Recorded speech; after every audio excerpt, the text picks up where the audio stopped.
Por favor. Buenas tardes, No. Magister. Buenas tardes. Hola, buenas tardes. Por favor, me van encendiendo la cámara. No sean egoístas, déjense ver. Ya sé que algunas no han ido al gabinete, pero igual estamos recién miércoles. Ya sé que algunas tampoco se maquillan. Mejor estar natural. Así como Yulixa y como Belén, que se está comiendo las uñas. Eso. A ver, chicos. Déjenme encender mi cámara también.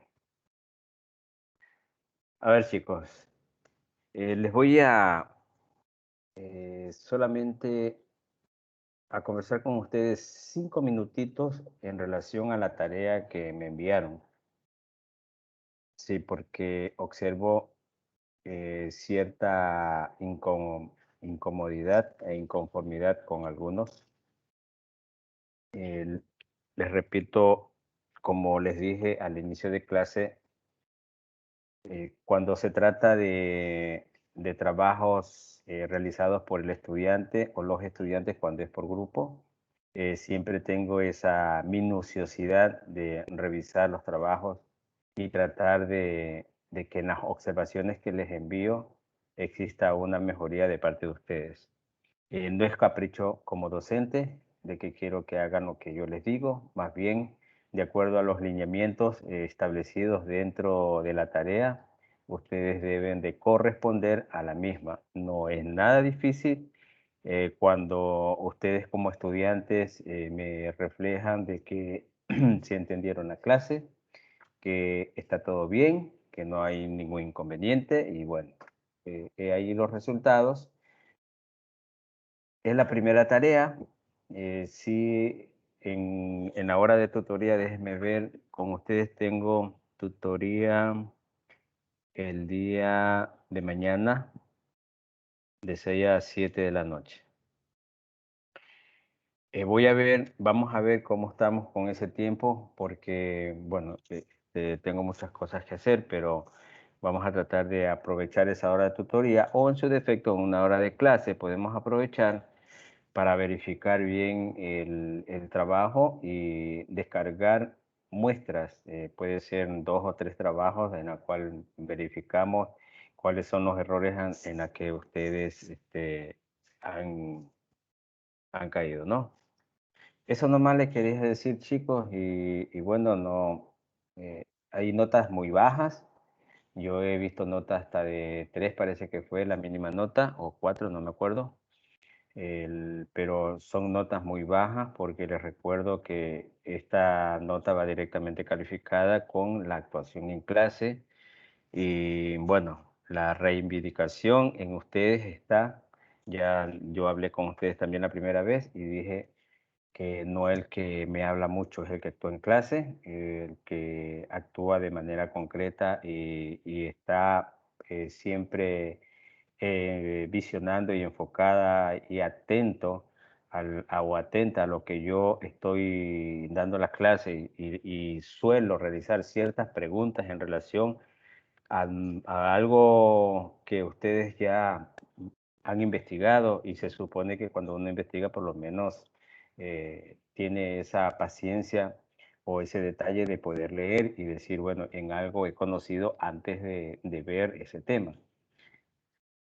Por eso dejo los trabajos asincrónicos, no los dejo solamente para que ustedes me llenen, me hagan copia y pegue del mismo y me envíen el archivo. No, yo lo hago en el sentido de que ustedes por lo menos vengan con una base de conocimientos a la siguiente clase.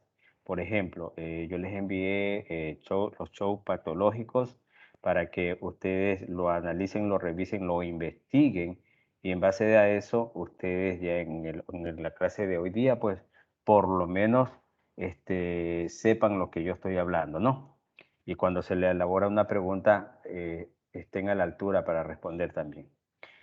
Eso por un lado en cuanto a las tareas. Hay trabajos asincrónicos que también me dejan mucho que desear. Hay unos trabajos que son excelentes. Eso se refleja también en la calificación. ¿Cuáles son esos trabajos que me dejan mucho que desear? Hay trabajos que me envían muy cortos, muy sencillos. Para mí eso no es un tema de investigación realizado por ustedes. Y sí les sugiero que por favor se empeñen un poquito más, y les recuerdo que ustedes están en educación superior, no están en educación media por si acaso. Y un estudiante de educación superior tiene que prepararse a cabalidad, de acuerdo a las exigencias de la educación superior. Tal vez no esté a mi alcance como todo docente manejarme de esta manera. Lo hago exclusivamente por el beneficio de mis estudiantes, porque si no lo hago, pues ustedes van a seguir cayendo en el mismo error. Yo lo que voy a hacer es calificar y al final pues se va a reflejar una nota muy baja y que no me gustaría. No me gustaría por la única y sencilla razón de que ustedes están acá haciendo un esfuerzo, un sacrificio, y no quiero que en ustedes pase eso, ¿no? El que al final pues tengan inconveniente con la nota y y se vayan a quedar. Conmigo no es nada difícil, conmigo no es complicado, conmigo es fácil. Cuando yo les digo, chicos, pregunten, les digo es porque por la experiencia que yo tengo, yo veo que algunos chicos sí tienen vacíos, no todos, algunos. Y esos vacíos pues se llenan siempre con esas dudas y inquietudes que ustedes transmiten enseguida, y el docente o cualquiera de sus compañeros está predispuesto a tratar de resolver esas inquietudes. Yo siempre he dicho, no tengo la última palabra, yo siempre de lo que investigo y de lo que me preparo para poderles dar a ustedes un día de clase, aprendo también de ustedes. Sí. Eso ya de parte de ustedes queda en que puedan ir recapacitando e ir mejorando. Otra observación que tengo en los trabajos, yo les dije a ustedes que los trabajos que me envían atrasados, nadie tiene corona. Yo sé que de pronto tuvieron percance con el internet, que profesor, que hoy día de casualidad se me dañó la computadora. O sea, nadie tiene excusa. La tecnología te da para mucho. Y eso yo lo entiendo sobremanera, ¿no es cierto? Entonces, a tratar de hacer un sacrificio, un esfuerzo, aquellos estudiantes que no me envían y que se pasan más allá de 12 horas, más allá de 12 horas, yo esos trabajos ya les pongo cero, ya no les vuelvo a calificar. Hay algunos que sí les he calificado por estas 2 o 3 tareas que me enviaron muy, pero muy atrasados, 16 horas, 18 horas, 24 horas, se les he calificado sobre 7, pero ya no lo voy a hacer. Sí, que no les caiga sorpresa, chicos. Ustedes ya prácticamente están como advertidos. A mí no me gusta condicionar ni advertir a los estudiantes, simplemente me gusta aconsejarlos. Pero ya cuando el estudiante se vuelve resistente y es renuente a aplicar las mismas fallas, pues bueno, ya no está en mi alcance ayudarlo, ¿no es cierto? Una vez que se refleja la nota, automáticamente no hay cambio atrás. Así que chicos, chicas, a mejorar un poco. Les repito, no les pongo condiciones y voy en la hora de tutorías a tratar de revisar esos trabajos para que en esas observaciones que ustedes tienen y que han fallado, tratar de mejorarlas, ¿no? Bueno, si tienen, voy a darle la pauta a que ustedes de pronto tengan algo que decirme, o si no, vamos a continuar con el tema de hoy. ¿Alguien quiere decirme algo por si acaso? Ustedes aquí tienen directiva de curso. No tienen No, directiva no, de no. curso. No, no tenemos. Ustedes están en un segundo nivel, chicos, y por ende, bueno, estuvo al alcance, tiene que el coordinador haberles hecho participar de formar una directiva de curso. En la próxima clase, ahora no. Yo les prometo formar una directiva la cual debe estar orientada y cuyas funciones están en regir eso, tratar de ver por los deberes de ustedes y también los derechos, ¿no es cierto? Entonces, La directiva de curso siempre es importante. Ahora porque estamos en sistema virtual, igual todo se va a manejar de la misma manera. Ya que mañana ustedes van a ser objeto a un llamado de reunión por parte de ciertas actividades que se cumplen dentro del instituto como institución y ustedes no tienen directiva. Entonces, siempre la directiva está para eso, ¿no? Para tratar de que todo este grupo de estudiantes se una como una familia y de ver por aquellos estudiantes que están con problemas académicos, es decir, aquellos estudiantes que tienen algún inconveniente, puede ser extra académicos, y que en ustedes está influir en ellos y tratar de, este, de poner o aplicar una defensa.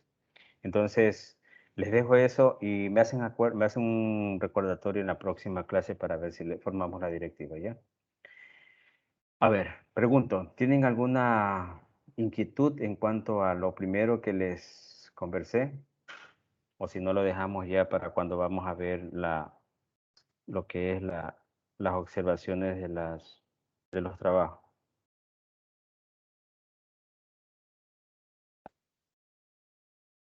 Sí, ¿Ya? profe, cuando observemos los trabajos.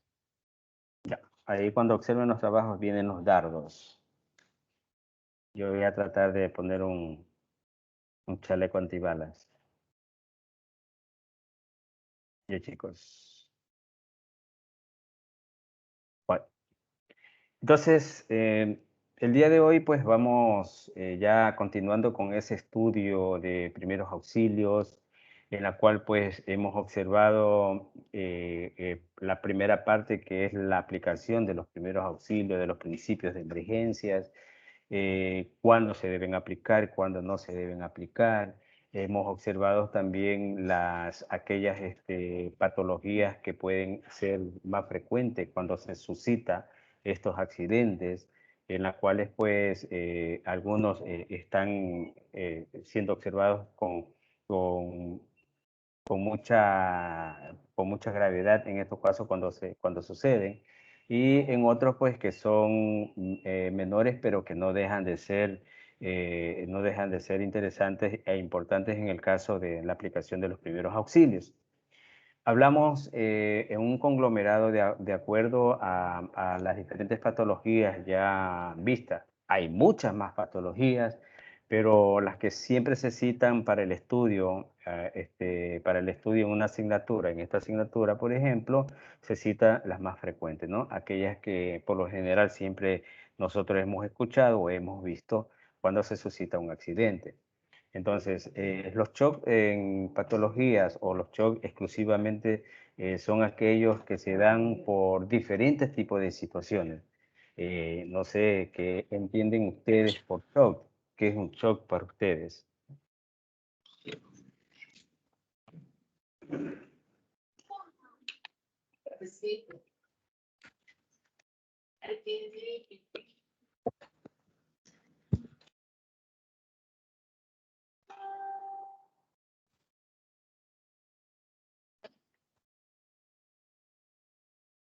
Chicas, chicos, ¿qué es un shock para ustedes?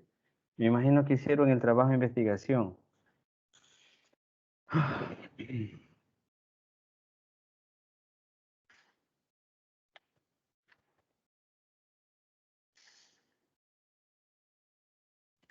Profesor, Dígame.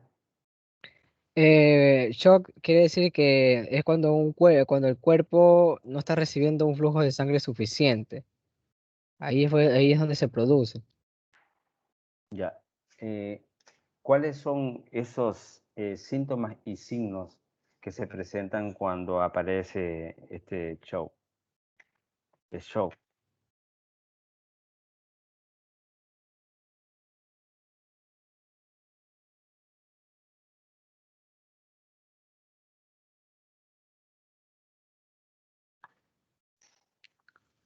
Eh, Sería la hipotensión, la taquicardia y la diaforesis. Bueno, sí, hay signos y síntomas, ¿no? Esos son síntomas. Entre los signos podemos presentar pues que el paciente o la persona puede estar valga la redundancia, presentando una palidez en su rostro, un desmayo, una pérdida del equilibrio o una pérdida de fuerza también. Esto se da debido a la insuficiencia del recorrido de sangre a lo que es al bombeo del corazón. Normalmente cuando ustedes ven a una persona que les da infarto, que tienen ese problema precardíaco o una angina de pecho, tienden a tener este tipo de sintomatología. Hay otras personas que, por ejemplo, por el dolor o el impacto fuerte a lo que ha significado algún accidente, entran también a esta etapa a estos procesos de shock que se los puede, hay de diferentes clases, ¿no? Tenemos el shock hipovolémico, tenemos el cardiogénico, tenemos el neurogénico. Cada uno de ellos tienen su respectiva conceptualidad, determinación, y lo vamos a ir estudiando de a poco y vamos a ir simplificando cada uno de ellos. Perfecto, gracias Edison, gracias Jonathan. Voy a proyectarles la diapositiva.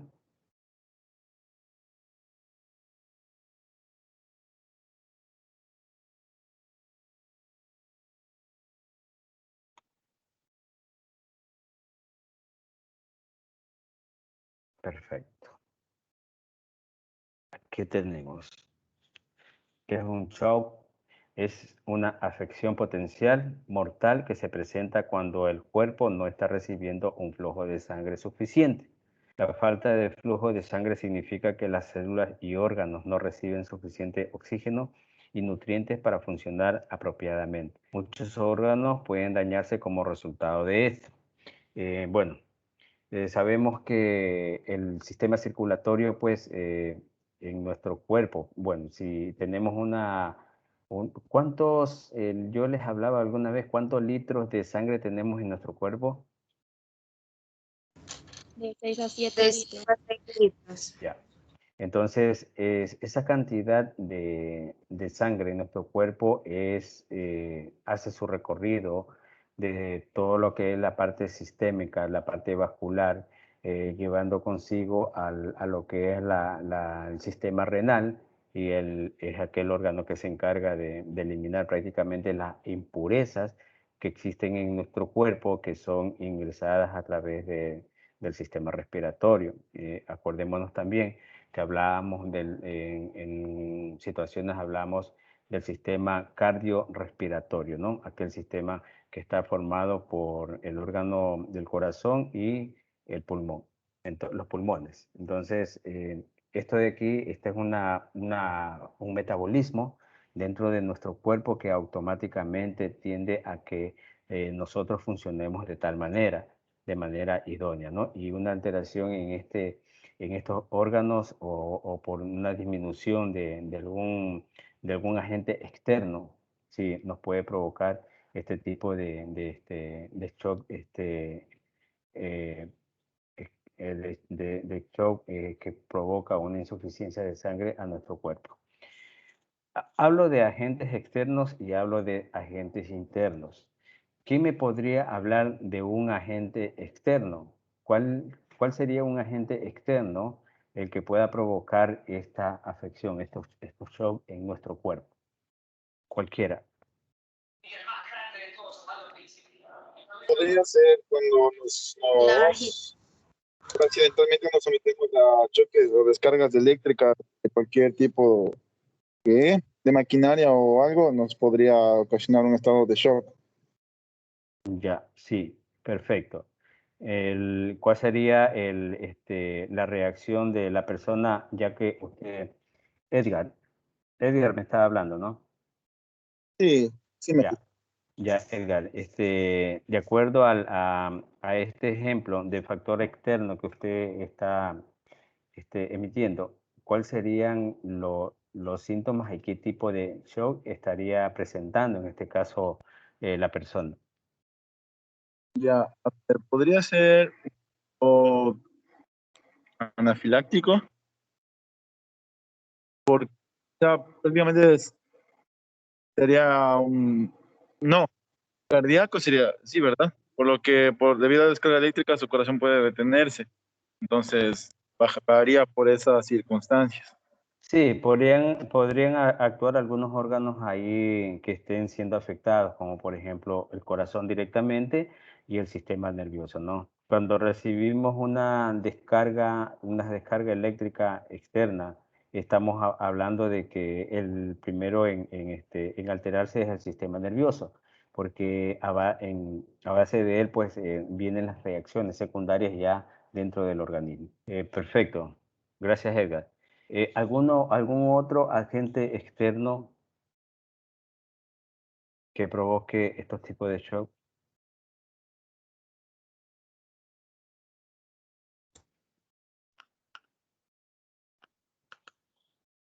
Puede ser el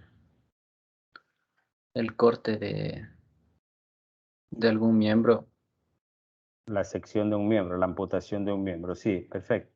La Nacional. amputación de un miembro te puede provocar un shock debido a la pérdida de sangre, ¿no es cierto? Sabemos que el fluido de sangre automáticamente cuando hay una sección de nervio, perdón, de un miembro, podemos estar frente a la localización de alguna sección de una arteria donde te va a provocar un sangrado masivo y esto puede provocar un shock. En la mayoría de los casos, cuando los pacientes, las personas, en este caso accidentadas, que han tenido un accidente, puede ser automovilístico o un accidente por alguna sección provocada por alguna máquina o equipo, sí, o por algún aplastamiento, tienden a fallecer por ya la disminución de sangre dentro de su organismo. Sí, gracias, Jonathan.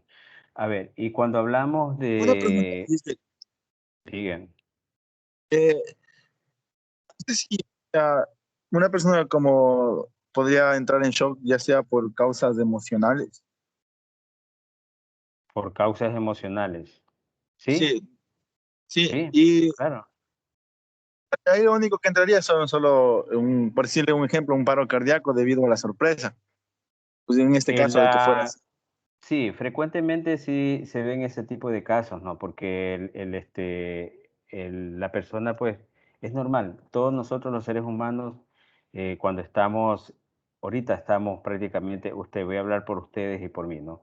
Yo como docente estoy frente a ustedes en una pantalla a través del sistema virtual eh, transmitiendo un tema de clase. Ustedes como estudiantes están siendo receptores, pero cualquiera de nosotros, vamos a decir, hablando de manera general, se presenta un riesgo natural, un movimiento telúrico fuerte.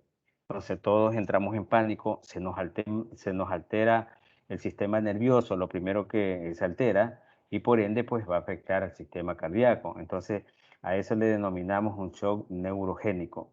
Esos shocks neurogénicos cuando nosotros recibimos ese tipo de noticias emotivas demasiado fuertes. Sí, pero mientras no pasa nada, nosotros estamos tranquilos. Por ejemplo, ahorita estamos muy serenos, escuchando la clase, escuchando al docente, pero cualquiera de ustedes yéndonos a la otra parte emocional, recibe una noticia fuerte de algún familiar, entonces ya cambia la actitud de la persona, ¿no? Hasta tal punto que va a existir una alteración interna emocional provocada por esa alteración del sistema nervioso central y periférico en nuestro cuerpo. Entonces ya comienza a haber una desconcentración e incluso hay personas que tienen ya enfermedades preexistentes a las cuales ya vienen padeciendo de alguna alteración cardíaca, emocional o son muy sensibles, porque no todos tenemos esa misma factibilidad de poder superar estos tipos de problemas. Eh, un segundo, chicos.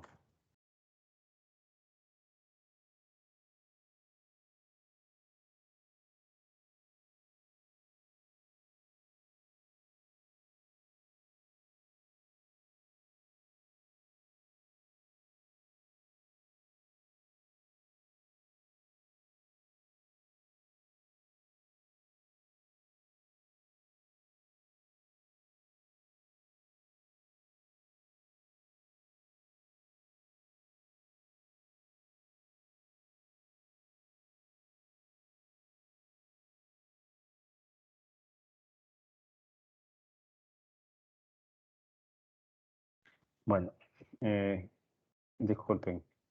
Entonces, a eso se refieren los tipos de shock, ¿no? Cuando hacen su aparición. Gracias, Edgar, por esa aportación que hiciste.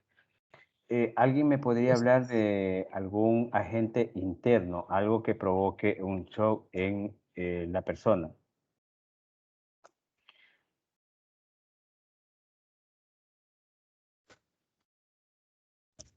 ¿Podría ser el estrés, profesor? Sí. El estrés, bueno, sabemos que el estrés es catalogado como una patología psicosocial provocada por un riesgo psicosocial. Entonces, este tipo de afectaciones en la persona a la larga te provoca una acumulación de tantas tensiones emocionales, de responsabilidad, de trabajo, de carga de horas de trabajo, bueno, muchas situaciones que se reúnen y que en la cual pues conlleva a que desencadene en una alteración a nivel también del sistema nervioso, porque nosotros, bueno, cuando estamos estresados, ¿qué pasa? Lo que nos sucede a nosotros se nos tensiona el sistema muscular, ¿no es cierto? Estamos demasiado tensos que la única causa de que está provocando ese tipo de tensión son todos estos factores, factores emocionales por sobrecarga de trabajo, por sobrecarga de responsabilidad, por muchos factores, que conlleva a que sabemos, bueno, tenemos que entender, no sé si ustedes saben, pero tenemos que entender que el sistema muscular está prácticamente monitoreado y está como alimentado por el sistema nervioso. Una alteración en el sistema nervioso es normalmente cuando tenemos esos problemas emocionales de noticias, enseguida nos ponemos tensos, nos ponemos como muy rígidos y resistentes a poder creer y escuchar una noticia que en realidad nos está afectando. Entonces, el estrés sí es una de las enfermedades, podríamos hablar de las dos, ¿no? Interna porque es la acumulación de un deterioro a nivel del sistema nervioso que conlleva al sistema muscular a tensarse. Y exterior porque hay muchos factores que van a incidir que este estrés se vaya acumulando de a poco. Sí, perfecto. ¿Quién fue que me dijo? Edison Merchán. Edison, ya Edison, correcto. Bueno, Profe, dígame. referente a la investigación que estuve realizando, sobre los agentes internos, el estrés dice que nos afecta a nivel psicológico. Ya, sí. Dice que entre eso la piel se ve afectada por el estrés, tanto como el resto del cuerpo, y eso impide a las células recuperarse y regenerarse Sí, correctamente. el estrés, bueno, ahora en estudios realizados en cuanto a esta pandemia que tenemos en la actualidad, pues que a la mayoría de personas nos ha provocado prácticamente una tensión en el ámbito psicológico y también en el ámbito físico, porque bueno, cuando tenemos una afectación a nivel psicológico, automáticamente reaccionamos ante cualquier estímulo y cambiamos de actitud, nos ponemos en un estado de ansiedad, en ese estado crítico en la cual cualquier persona pues va a decaer. Y por ende pues está considerado el estrés como una enfermedad, en este caso ya actualizada. Y sí, el estrés conlleva a muchos tipos de enfermedades. Podemos ir clasificando qué tipo de enfermedades provocan el estrés. En una de esas, pues bueno, el estrés te puede provocar ese estado de ansiedad que incluso de depresión también, que te puede llevar hasta la muerte. Entonces, esa acumulación de estrés en nuestro cuerpo es como una bomba de tiempo, ¿no? Que cualquier rato puede desencadenar incluso hasta un infarto. Por el estrés, pues no te va a provocar insomnio, te provoca pérdida del apetito, el estrés te provoca también el cambio de comportamiento, entonces a cualquiera no le va a ir bien con este tipo de enfermedades. Sí, así es, Edison. Bueno, entonces, hablando de los tipos de shock, vamos a ver cuál es ¿Cuáles son los síntomas que presentan estos pacientes? El principal signo que llama la atención en el shock es la presión arterial muy baja, acompañada de un pulso muy rápido pero débil, dificultad a respirar, ansiedad y agitación, escalofrío y temblores, presencia de cianosis, es decir, mucosas, labios y encías y uñas azuladas, sensaciones neurológicas como mareos y vértigos. Cuando una persona está en shock, sus órganos no reciben suficiente sangre u oxígeno. Si no se trata, esto puede causar daño permanente a los órganos o incluso la muerte. Bueno, como ustedes pueden observar, pues se trata de una patología, una enfermedad prácticamente controlable hasta cierto punto, pero si no se lo trata a tiempo puede ser mortal, ¿no? Entre los principales tipos de shock tenemos algunos, ¿no? Vamos a hablar que hay 5 tipos de shock. Tenemos el shock cardiogénico, que se debe a problemas cardíacos, como por ejemplo un infarto de miocardio, el corazón no bombea sangre correctamente, no bombea sangre correctamente a todo el cuerpo y puede fallar en múltiples órganos, en este caso, ¿no? Sabemos que cuando hay una dificultad prácticamente a nivel del cardio, es decir, del corazón, automáticamente hay órganos que ya dejan de funcionar. Ustedes deben saber pues, que el único órgano que se mantiene latente durante las 24 horas al día, 24/7, es el corazón. Es el único. De ahí todos los órganos entran a una etapa de receso, de reposo, incluido el cerebro, ¿no? Cuando nosotros descansamos, dormimos, el cerebro entra a reposo. No así el corazón se mantiene latiendo las 24 horas del día, ¿sí?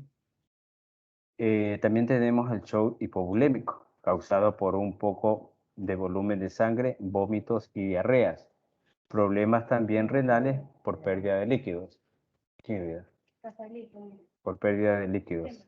Esto ocurre, por ejemplo, en grandes hemorragias donde se pierde mucha sangre o en quemaduras graves donde también existe pérdida importante de líquidos. El shock hipovolémico, como ustedes ven, es causado por falta de líquidos en aquellas personas donde donde ha habido un proceso de deshidratación debido a vómitos y diarrea. Hay una pérdida de electrolitos, esos electrolitos que están compuestos de sodio y potasio y que automáticamente lo que provoca una descompensación en nuestro cuerpo y por ende pues a toda persona, a todo paciente se le va a provocar este shock hipovolémico, que es una de los signos, de los síntomas, es la hipotensión, es decir, la baja de presión debido a la falta de líquidos dentro del organismo, así como también aquella pérdida de líquidos que se da a través de los riñones, pues sabemos que la diarrea, la deshidratación, aquella función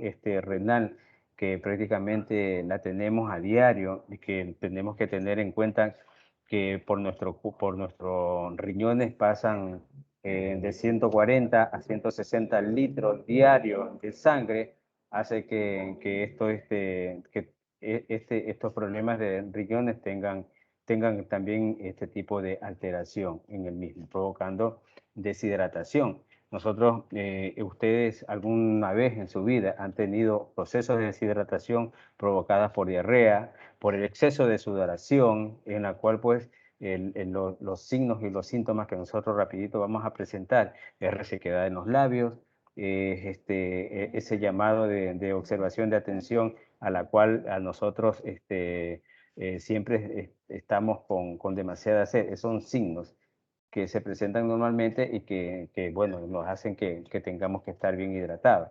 Pero bueno, este shock hipovolémico se da por ese tipo de situaciones, ¿no? Chicos, ¿tienen alguna pregunta hasta aquí?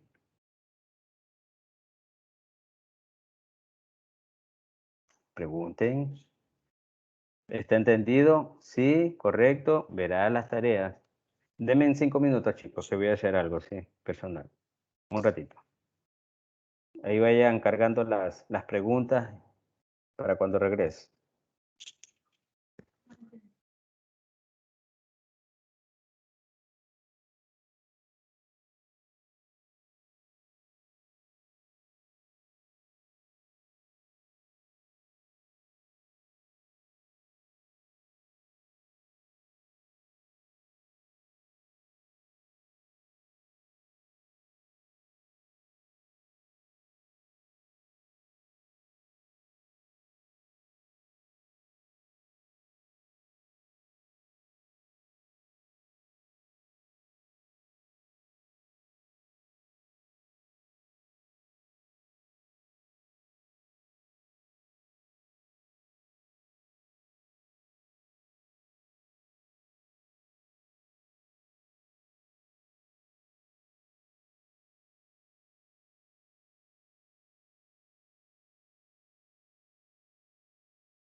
Chicos, ya estoy por aquí, discúlpenme.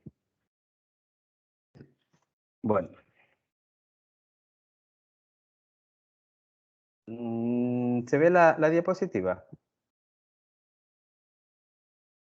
Sí, magíster. Sí, la veo yo.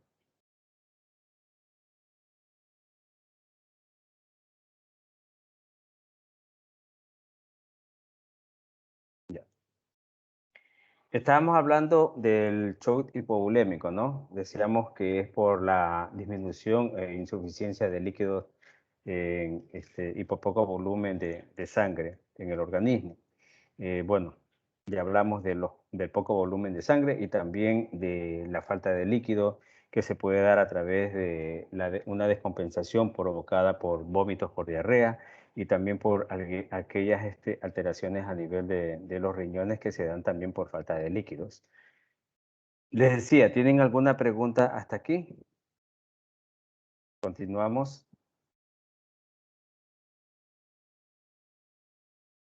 Bueno, continuar.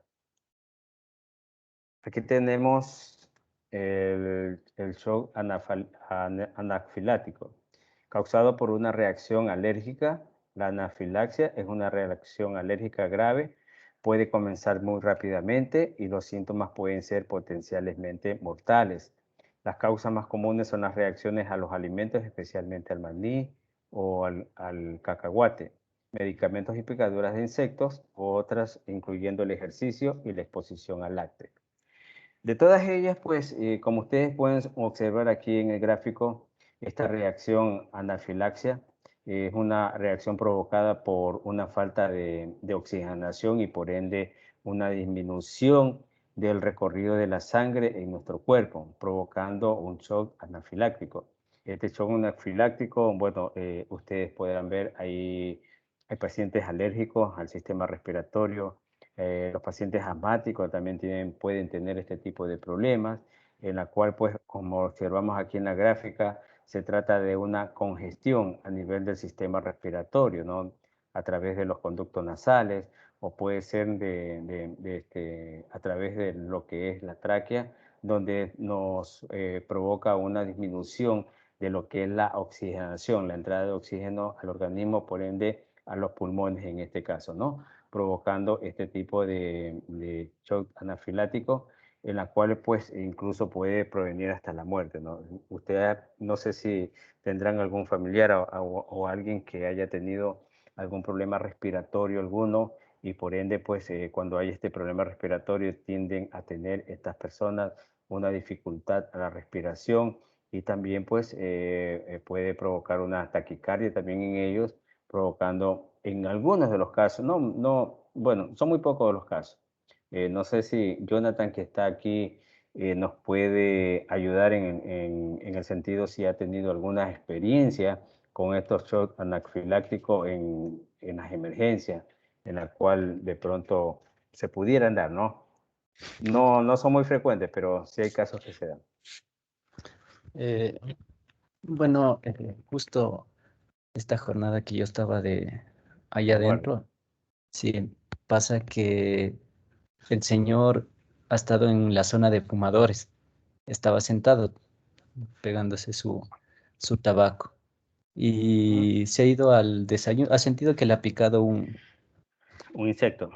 un insecto. Entonces él coge, se va a desayunar, desayuna, creo que igual ha desayunado cosas grasas, ¿no? Entonces pasó, dice, de donde él trabajaba hasta el centro de salud, que es de ahí, se demoraba 20 minutos.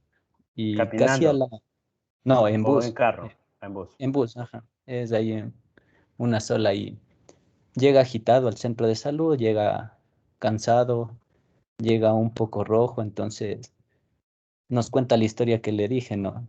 Entonces se le fue, se le preguntó si es que como usted dice, les falta el aire, las vías aéreas se le cierran, ¿no? Entonces él ya comenzó a tener un poco de dificultad para respirar. Entonces lo que se le hizo es dar una en pastilla primero y le metimos de observación. Un No se demoró ni, antihistamínico. sí, justamente un antihistamínico. Viendo que no reacciona con eso, se le dejó ya adentro en observación y en menos de 5 minutos cambiaron su signo y síntoma. Se puso rojo, los signos clásicos de shock anafiláctico, estaba Sí, seco, rojo. provocado por una alergia, bueno, habría que ver, sacaron sus conclusiones ustedes, me imagino, porque Claro, no tan solo pudo haber sido por el cigarrillo, creo que en mínima proporción, más bien pudo haber estado, bueno, si no tomó medicamento alguno o en su defecto los alimentos que ingirió, pudo haber tenido algún proceso reactivo para su cuerpo. ajá, eso mismo, había comido tocino, entonces el chancho también es lo que Claro, le ayuda a que se ponga lo mal. que, lo que pasa es que todas esas toxinas que venden en el mercado, pues bueno, lo tendrán por mucho tiempo, está bien, con sus situaciones de mantenerlo con químicos ahí, hacen que estén más tiempo de lo normal y a la ingesta no de todas las personas, de algunas personas tienen tener este tipo de reacciones alimentarias provocando alergias. La alergia en ciertas personas, bueno, te provoca un cerramiento automáticamente del sistema respiratorio, como vemos aquí en esta gráfica. Miren, aquí la glotis automáticamente se inflama y se cierra. Sí, se cierra y hace que el sistema respiratorio también se inflame y provoque una dificultad a la respiración, tanto por las fosas nasales como por el tracto alimenticio. Entonces, he ahí pues ciertas condiciones que se dan cuando se presentan estas alergias. Incluso las picaduras de insectos en algunas personas, yo sí he observado rapidito ese tipo de reacción alérgica a la que están expuestos estas personas y que en realidad pues a veces en algunas se vuelve mortal porque ese tipo de respiración lo que te puede provocar es un infarto si no llegas a tiempo a una atención de salud. Correcto, gracias Profe, Jonathan. Sí, yo soy hola, alérgica a los AINES. Soy Lucía. Y Lucía. me sucedió algo similar hace como un par de años. Ya. Me dieron una pastilla con ibuprofeno. Yo no puedo tomar ibuprofeno. Y así Mm, mismo sentí. Me enronché primero los ojos. No podía mirar, o sea, no podía ver. Mis ojos eran demasiado hinchados. Y me ya. empecé a poner roja. Y poco a poco iba sintiendo que no podía respirar. ¿Cuántos años tienes, Lucía? Yo voy a cumplir 23. Ya. El pacientes así como usted deben de hacerse, bueno, exámenes, eh, ¿cómo se llaman? Jonathan, ¿cómo se llaman estos exámenes? Para ver a qué tipo de medicamentos son alérgicos. Mm, exámenes no les sabría decir el nombre, igual es solo una pequeña, ¿cómo se llama? Una pequeña pápula que se le hace en la piel Sí. para ver. Estos Yo hace un exámenes, tiempo me hice, pero fue de ácaros, del huevo, del maní, y me salió alergia al ácaro, al maní y a la lactosa, me parece. Pero de los remedios no me hice, de los medicamentos no me hice porque justamente no sé qué pasó y tuve un problema y ya no me los hice. ya, yo sí te recomiendo que te hagas ese tipo de examen porque eso es como una cédula de identificación para pacientes así como usted. Te pongo un ejemplo, esperemos que no pase. Por algún motivo tuviste algún inconveniente de salud en la calle donde tú quedaste inconsciente, te llevaron de emergencia a un centro de salud lo más cercano posible. Lo primero que te hacen es tratar de reanimarte, de inyectarte y en caso de que sientas molestia, pues te ponen algún medicamento para el dolor.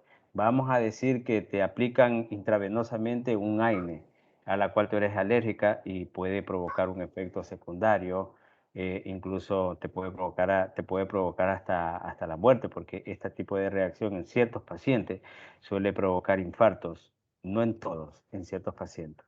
Entonces es importante que te hagas este examen donde tú vas a ver a qué tipos de medicamentos eres alérgica, empezando por los AINES. Bueno, yo he tenido pacientes también que son alérgicos a los AINES, pero en cambio no a todos los AINES, son a ciertos AINES. Y yo trato Claro. de evitar de que esos tipos de AINES el paciente se lo administre. Entonces, así como eso, usted tiene que hacerse ese examen una vez que cultivo se llama, el cultivo. Ese cultivo que tú te haces para ver a qué tipo de AINE eres alérgica y ahí te sale un listón de todos los AINE a los que tú eres alérgica. Entonces, tenerlo en tu cartera, en tu billetera como la cédula, así como la cargas de arriba para abajo, así mismo, porque ese es una identificación de que tú tienes un problema de salud a ciertos medicamentos y que te puede provocar un efecto secundario muy, muy grave. Mucho ojo con eso, Lucía. Profe, una pregunta, ¿eso es Sí, hereditario? Porque mi papá sufre de AINES y yo lo sí, vine a padecer a los 12 años. sí, Me es había tomado hereditario. Ujú. una Femen para alcohólicos y ahí descubrí que sufría de eso, porque me puse mal. Sí, son enfermedades hereditarias, no todas. Hay unas adquiridas y hay otras sistémicas, ¿no? Provocadas por el organismo mismo. Bueno, pero mucho ojo con eso. Ya, gracias, profe. Tenemos el otro tipo de shock, como el shock séptico, debido a infecciones. Es una situación médica en la cual los órganos y tejidos del organismo no reciben un aporte suficiente de oxígeno y nutrientes, lo que conlleva a una muerte progresiva de las células y un fallo en la función de los diferentes órganos que pueden abarcar hasta la muerte, ¿no? Este shock séptico se da en aquellos pacientes donde han tenido una herida abierta y no han sido atendidos de manera adecuada, de manera aséptica, en la cual pues pueden haber sido atendidos de manera aséptica, pero contrajeron algún virus o alguna bacteria, puede ser en el mismo centro de salud o en su defecto en el lugar donde ellos tuvieron realizando una recuperación. Mucho cuidado con este shock séptico porque podemos tener, no tan solo por las heridas, pueden ser por alguna llaga que hayas tenido, por una picadura de algún insecto donde se te haya provocado alguna llaga y bueno, eso no te cura fácilmente, puede haber alguna infección y esas infecciones ustedes saben que cuando ya llega al sistema medular, pues bueno, ya es prácticamente complicado recuperar. Este shock séptico te provoca síntomas como fiebre, te provoca también decaimiento y la insuficiencia de oxígeno que no nos llega a nuestro cuerpo de la manera suficiente. Entonces, el shock séptico, como su nombre mismo lo dice, es por las infecciones que se dan debido a una falta de atención de manera adecuada. Tenemos el shock neurogénico o neurógeno ocasionado por daños al sistema nervioso. Hablamos ya de esas afecciones que provocan este shock neurogénico en alteraciones emocionales que se pueden dar. Puede ser también por algún impacto en el cual pues revista importancia para lo que es los daños del sistema nervioso periférico en este caso, que son los más agresivos, ¿no? ¿Tiene preguntas, chicos, hasta aquí? ¿Ninguna? No, profesor, ninguna. Vamos con los primeros auxilios de los tipos de shock. En primer lugar, se debe avisar a los servicios de emergencia proporcionando datos precisos y concisos de la víctima y la situación. Si nosotros, vamos a recordar y a tener latente siempre que aplicando los principios de emergencias, nosotros prácticamente ya estamos aplicando primeros auxilios dentro de estos pacientes. Si nosotros no estamos preparados, pues bueno, llamamos a los servicios de emergencias de manera rápida y siempre de manera concreta, de forma concreta, dar ese aviso, porque les decía yo anteriormente que debemos dar esa información correcta de decir la localización, qué más o menos está padeciendo la persona, cuáles son los signos, cuáles son los síntomas que ustedes pueden estar observando. Por eso es importante tratar de leer un poquito más sobre estas situaciones de signos y síntomas de ciertas patologías, porque nos podemos equivocar, ¿no es cierto? Otro de los puntos de los primeros auxilios para este tipo de shock, si la persona está inconsciente, se examina la respiración y la circulación. y de ser necesario se comienza a realizar las maniobras de reanimación cardiopulmonar. Es muy importante que cuando se vaya a realizar esta reanimación cardiopulmonar tenemos en cuenta el tipo de accidente que han tenido estas personas o esta persona, si se le puede hacer reanimación cardiopulmonar, porque se puede dar el caso que haya tenido una caída fuerte en la cual haya sufrido algún daño óseo a nivel de la parte de la parrilla costal, y al hacer esta reanimación cardiopulmonar podemos estar provocando un rompimiento mayor de estas costillas, y podemos estar incluso perforando a órganos cercanos a ellas como son los pulmones y el corazón. Entonces, también estar muy atento de manera rápida, ¿no? Porque todo este tipo de emergencias se lo hace de manera rápida. Como tercer punto, examinar al accidentado, valorar si puede tener una lesión de la columna, cabeza o cuello. ¿Cómo lo hacemos esto? Tratar también de verificar cuál fue ese tipo de acción del accidente, la que tuvieron esas personas, y bueno, evitar en lo posible de manipular mucho, porque si no sabemos cómo podemos identificar un problema a nivel de la columna, un problema a nivel de la cabeza o cuello, es mejor que no actuemos, ¿no es cierto? Y dejar esto siempre a los paramédicos, que son las personas idóneas, y a las personas especializadas que van a tomar carta en el asunto. Si se descartan estas lesiones y la persona está consciente, se procede a ponerla en posición de shock. Esto es, boca arriba, sin la cabeza levantada y con las piernas levantadas aproximadamente 30 centímetros. Con esto ayudaremos a que la sangre retorne a las extremidades del corazón y al cerebro. Ustedes han observado, hay ciertas personas que les da el shock hipovolémico o el shock cardiogénico o el shock, cualquier tipo de shock. Los primeros síntomas que nosotros vamos a observar es que la persona comienza a tener esa hipotensión, esa baja de presión, ¿cierto? ¿Por qué tiene esa baja de presión? La baja de presión le da porque no hay un fluido de sangre normal hacia el corazón. ¿Qué tenemos que hacer? La posición que ustedes observan aquí dentro de esta gráfica está elevar las piernas por lo menos de unos 40, 50 o 60 centímetros con relación a la superficie del piso, de la cama donde esté la persona, para que exista un retorno sanguíneo hacia la dirección del corazón.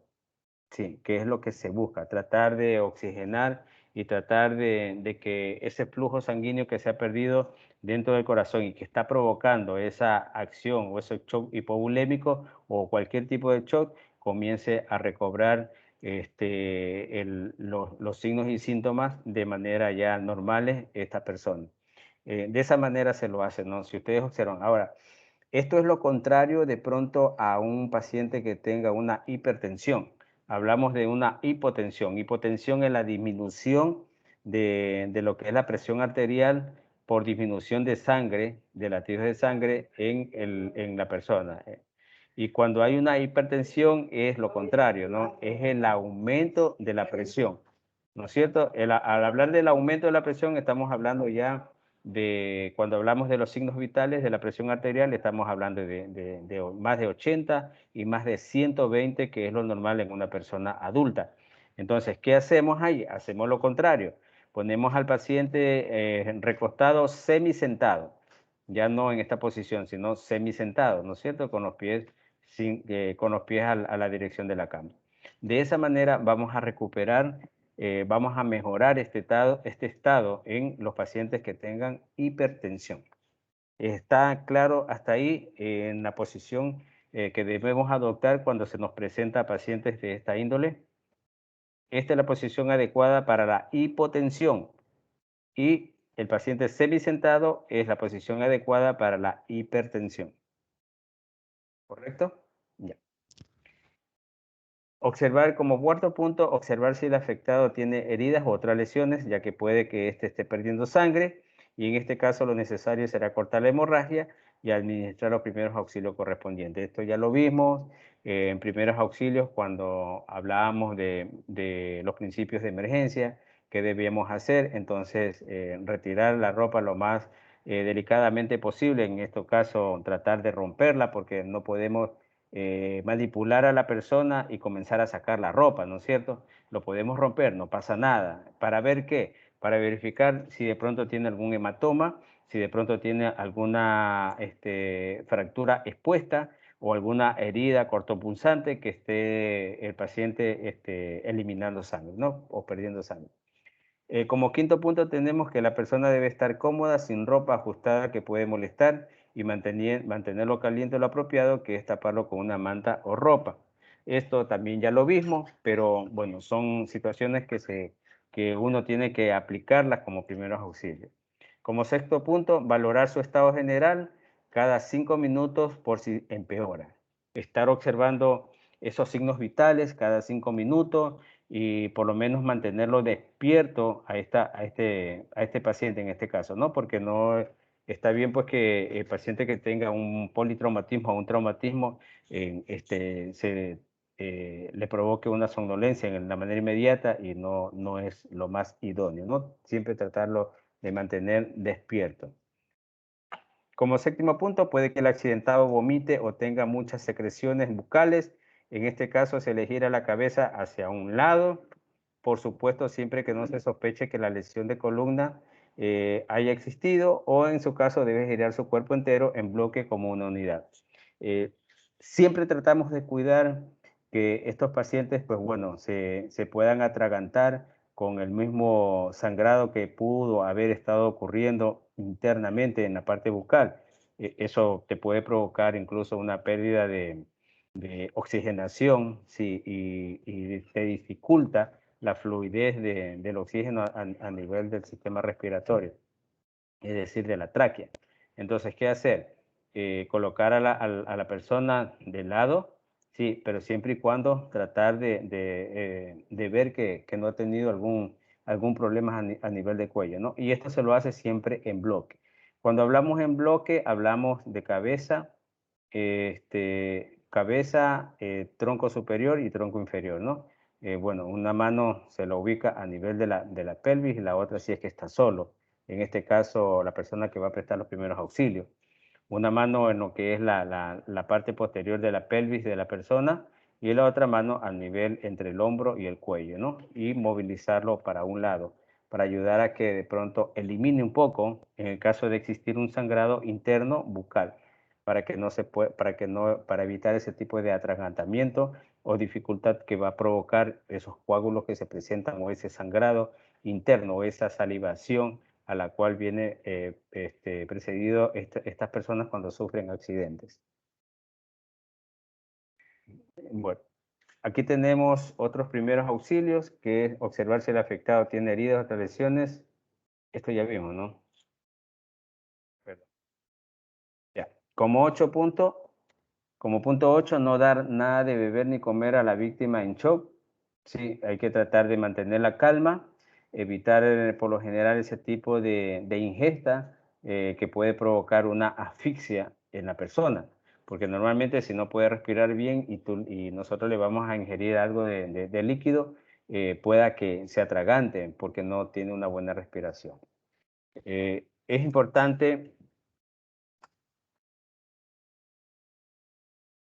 importante que no se levante ni deambule sola, mantener la posición de shock. No dudar al llamar al servicio de emergencia ni esperar que la situación se agrave.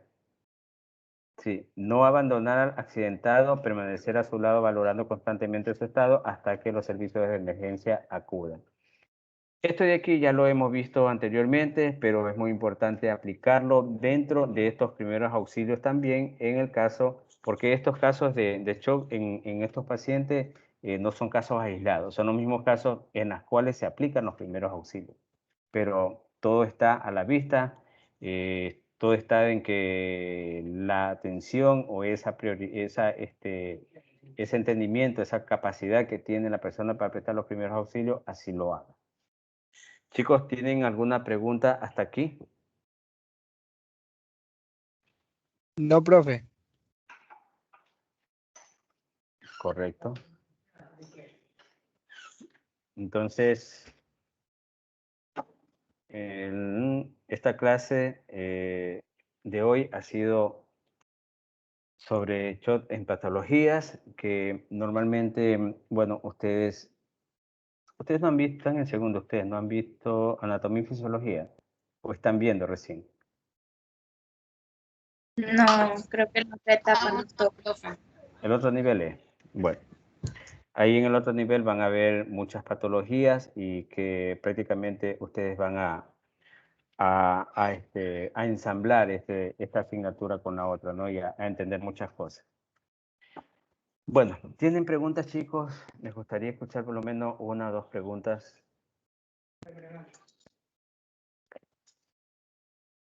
Los escucho.